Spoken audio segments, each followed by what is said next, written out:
Ay sarap na din naman ang ating reseping ibabahagi na naman sa inyo. Ayan o, ang ganda.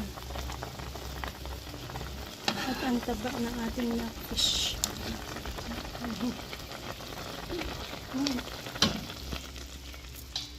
With some gulay-gulay. Ang bango pa lang. Lupo.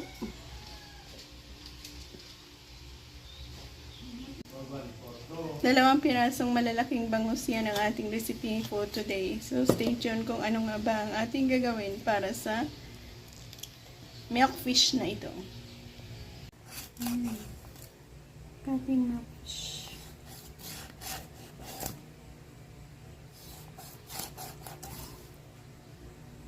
Drag ko para mahunas ang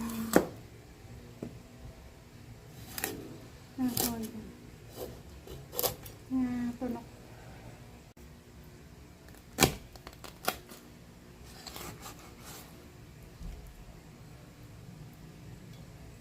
Diba?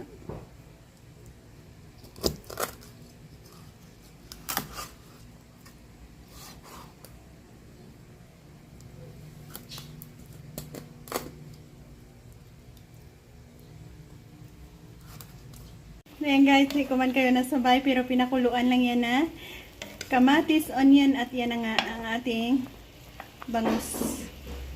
So, yan, lumabas na ang milky. Bakit nga ba tinawag na milkfish?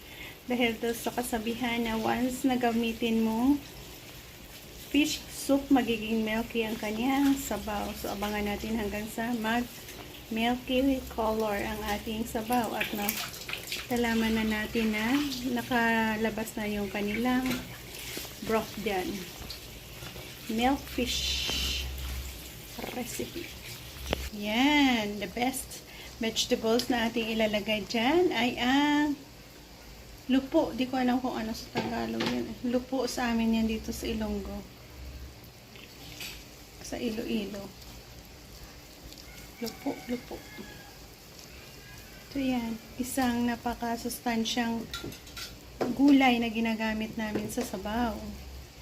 Na makikita lang yan or makukuha lang natin doon sa ating garden. Ayan. Asin, panlasa natin.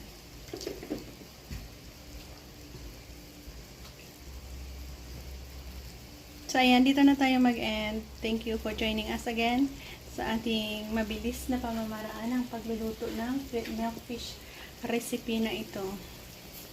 At yan na nga, nagkaroon na naman tayo ng masustansyang milkfish recipe. 2 ulo.